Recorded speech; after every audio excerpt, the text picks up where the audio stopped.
तो ये तमाम तस्वीरें जो इस वक्त हम आपको दिखा रहे हैं सर, ये प्रतीत हो रहा है कि मोबाइल कैमरे से रिकॉर्ड की गई। आज तक पर इस वक्त हम आपको ये तस्वीर जो दिखा रहे हैं, ये तस्वीर जारी करने के बाद ये नया दावा किया गया है कि यहां पर जो ये वीडियो है इसमें हेलीकॉप्टर मार गिराया गया है। रशिया का यह हेलीकॉप्टर था जिसे यूक्रेन ने मार गिराने का दावा किया है।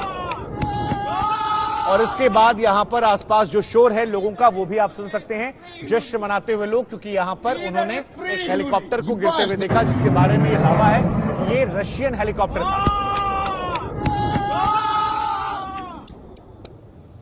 तो सर क्या ये अपने आप में महत्वपूर्ण है कि इंफॉर्मेशन जो युद्ध है वो कई पैमानों पर लड़ा जा रहा है। एक तरफ आमने सामने की लड़ाई है, आमने सामने की लड़ाई का एनालिसिस भी हम करेंगे, लेकिन जो ये इंफॉर्मेशन वॉर है इसमें क्या जो यूक्रेन है या नेटो देश है या अमेरिका है वो कम से कम एक एज लेते हुए नजर नहीं आ रहे हैं, क्योंकि 10,000 सैनिकों के मारे जाने की बात आ रही है, 66,000 सैनिकों के लोगों के यूक्रेन आकर लड़ने की बातें आ रही हैं। ऐसे तमाम वीडियो सामने आ रहे हैं जिसमें रशिया के टैंकों को, मिसाइलों को, हेलीकॉप्टर्स को उड़ाने की बात आ रही है। तो क्या इसमें कम से कम एक एज जो है वो नहीं मिला इन्हें? एब्सोल्युटली। देखिए शुभांकर, इसमें कोई किसी को भी जिसको हम कहते हैं मीडिया वॉरफेयर और साइकोलॉजिकल वॉरफेयर, उसमें एज है तो ये पूरा का पूरा यूक्रेन जिसके पीछे पूरी दुनिया की ताकत लगी हुई है, उसको वहाँ तो वह ये कहा जा रहा है कि कॉर्पोरेट मीडिया है जो कि इसको चलाना चाहता है और लाइक ए वीडियो गेम ये चला जा रहा है जिसमें सच्चाई जमीन के ऊपर में भी दिखाई देती है। तो उसमें तो 100% बहुत बढ़त है, बहुत जीत है, मगर इसकी जो काट होती है, जो इंफॉर्मेशन वॉरफेयर की काट होती है सच्चाई से जी। और सच्चाई समय और स्पेस पर देता है जी। और ये कहा जाता है कि यदि आपके पास उतनी शक्ति नहीं है कि आप मीडिया वॉरफेयर को या आज के मिस इन्फॉर्मेशन वॉरफेयर को, तो सबसे अच्छा है कि आप उस इंफॉर्मेशन को उसका काट ना दें। यदि रशिया पड़ जाता है कि हर एक बार को 10,000 की सोल्जर बोल रहे हैं नहीं हमारी, मैं आपके पास सर इस बात को अपने रखिएगा, लेकिन ये तस्वीरें भी दर्शकों को हम दिखा दें। तस्वीर दिखाना भी अहम हो जाता है क्योंकि ये दो तस्वीरें इस वक्त जो हम आपको दिखा रहे हैं ये यूक्रेन के हवाले से दो बड़े दावे किए गए हैं। पहली तस्वीर जो आपको नजर आ रही है बाईं तरफ, वहां पर ये कहा जा रहा है कि एक एयरक्राफ्ट को मार गिराया है, यूक्रेन ने ये एयरक्राफ्ट मार गिराया है। और दूसरी तस्वीर इस वक्त जो हम आपको दिखा रहे हैं उसमें यह कहा जा रहा है कि एक हेलीकॉप्टर है जिसे मार गिराया है, जिसके मारे जाने के बाद यहां पर लोग तालियां बजाते, जश्न मनाते आपको नजर भी आ रहे हैं। तो ये इस घटनाक्रम को लेकर एक नई अपडेट, नई जानकारियां सामने आ रही हैं। अब एक तरफ आपने वो तस्वीरें देखी जहां पर ये कहा जा रहा है कि जेलेंस्की का जो घर है, जो महल है, उसके बाहर रॉकेट से हमला हो गया। जेलेंस्की कह रहे हैं कि हमारा मुल्क जो है तबाह हो जाएगा। दूसरी तरफ ये वादे, ये तमाम बड़ी बातें। अब ये तस्वीर बहुत ज्यादा अहम हो जाती है, खासतौर पर पहली तस्वीर रूसी एयरक्राफ्ट को मार गिराने की, क्योंकि ये जो नजर आ रहा है सर, अगर ये तस्वीरें हम दिखाएं, इसको आप डिस्क्राइब करें तो ये किस चीज से हमला किया गया, क्योंकि आग की लपटें जो हैं वो हमें नजर आ रही है यहां पर। देखिए, एयरक्राफ्ट को मारने के लिए दो हैं, या तो आपके पास एयर डिफेंस सिस्टम है जो मारेगी, या वहां पर जो स्टिंगर मिसाइल की बात होती है जो यूनाइटेड स्टेट्स ने दिया है, जो कि बहुत एक्यूरेट है।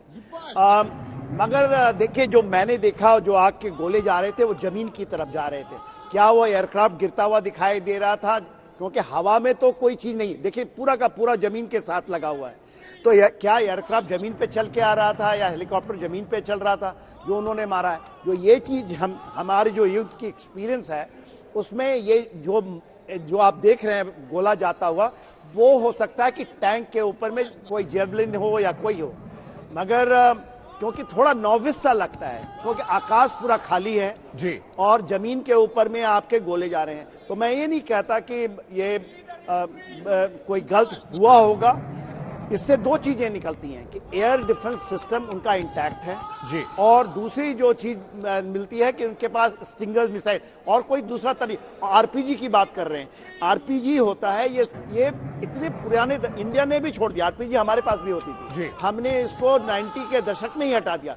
मोस्ट अनएक्यूरेट, कुछ नहीं आप कर सकते उसमें। नहीं तो यूक्रेन के पास जो हथियार हैं क्या वो इतने काबिल हैं कि इस तरह से उनकी एयरक्राफ्ट को, हेलीकॉप्टर को, या कल एक वीडियो वायरल हो रहा था जिसमें तमाम रूसी टैंक खड़े हुए थे और उन टैंकों पर एक साथ वो लगातार हमला कर रहे थे, वो जलते हुए टैंक नजर आ रहे थे। देखिए विजुअल में तो दिखाई दे रहे हैं, क्या ये कल के टैंक्स थे या पहले वाले दिन के थे?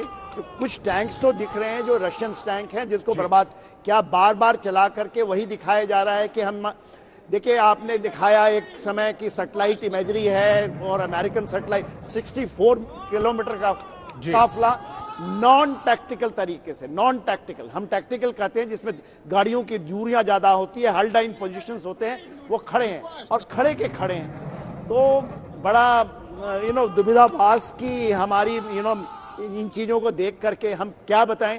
ठीक है, मैं डिस्क्रेडिट नहीं कर सकता क्योंकि हो सकता है जमीन पे हो रहा हो जी, मगर जो विजुअल चीजें आती हैं उसमें उसका सत्यापन करना, उसको बोलना कि ऐसा है, तो क्लेम होंगे, काउंटर क्लेम होंगे, वो आने वाले समय में पता चल जाएगा। जी।